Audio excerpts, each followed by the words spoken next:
Hi friends, good morning. Happy Ugadi అందరికీ. So ఇవాళ Ugadi special గారెలు వేస్తున్నానండి. గారెలు, ఉగాది పచ్చడి, ఇంకా పులిహోర, పాయసం. సో ఇది మెను ఇవాళది.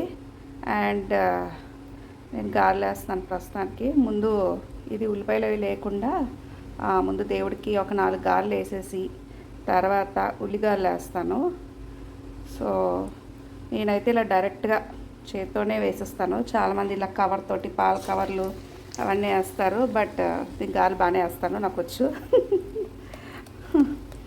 అందుకని నేను ఇలాగా డైరెక్ట్గా వేసేస్తున్నాను. గారెలు రెడీ అయిపోయి సో ఇవి తీసేసాక ఇదిగోండి ఉల్లిపాయలు వేసాను.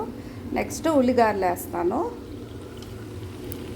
ఇదిగోండి నెక్స్ట్ ఉల్లిగారెలు, ఉల్లిపాయలు వేసి దీంట్లో ఇంకా మనం క్యారెట్ వేసుకోవచ్చు, కొత్తిమీర వేసుకోవచ్చు, మన ఇష్టమే. బట్ ఇవాళ నేను అవేం వేయట్లేదు, జస్ట్ ఉల్లిపాయలు మాత్రం వేస్తాను. ఇవాళ ఉల్లిగారెలు వేసి 3 వచ్చింది, అందుకని ఓన్లీ ఉల్లిపాయ గారెలే. ఇదిగోండి ఇప్పుడు ఉల్లిగారెలు వేస్తున్నాను.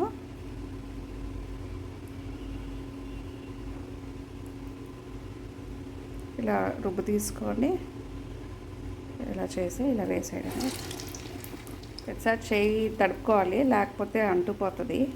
మనం రెడీ అయిపోయిన గారెలు తీసేసి పక్కన పెట్టేసుకొని నెక్స్ట్ ఐటెంలోకి వెళ్ళిపోవడమే.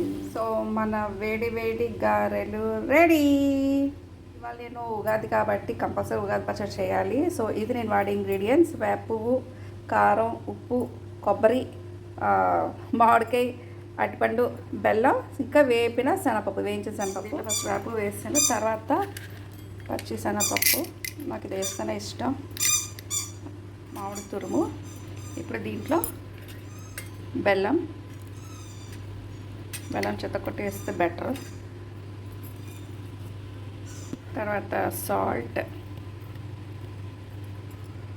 అండ్ కారం. 6 రుచులు కాబట్టి 6 రుచులు ఉండాలి. ఇంకా దీంట్లో నేను బనానా కట్ చేసి వేసాను. ఇది చాలామంది వేయరు, బట్ నేను వేస్తాను, నాకు ఇష్టం. ఇంకా కొబ్బరి. సో ఇవన్నీ వేసేసి కలిపేస్తే అంతే, ఉగాది పచ్చడి రెడీ. ఇది చాలా సింపుల్గా, ఈజీగా వంట రాని వాళ్ళైనా, కొత్తగా పెళ్ళైన వాళ్ళైనా వాళ్ళందరూ చేసుకునే ఇన్స్టెంట్. అఫ్కోర్స్ ఉగాది పచ్చడి టేస్ట్. ఆల్రెడీ మా పనమ్మాయి అక్కడ క్యూలో ఉంది ఉగాది పచ్చడి కోసం.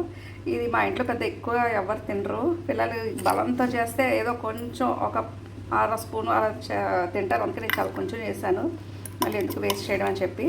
సో ఇదే మా ఇంట్లో చేసిన ఈజీ అండ్ టేస్టీ ఉగాది పచ్చడి. సో పులిహోర కలిపేస్తున్నాను. ఇది చింతపండు పులిహోర, ఉగాది స్పెషల్ అని. దీని రెసిపీ కావాలంటే మీకు డిస్క్రిప్షన్లో పెడతాను. నేను ఆల్రెడీ ఇంతకుముందు చేశాను టెంపుల్ స్టైల్ పులిహోర అని. ఇవాళ నేను చేసింది అదే టెంపుల్ స్టైల్ పులిహోర. సో ఉగాది పచ్చడి, గారెలు, పులిహోర రెడీ అయిపోతుంది. నెక్స్ట్ పాయసం. ఇవాళ ఉగాది స్పెషల్ గారెలు, ఉగాది పచ్చడి, పాయసం, ఇంకా పులిహోర. హ్యాపీ ఉగాది.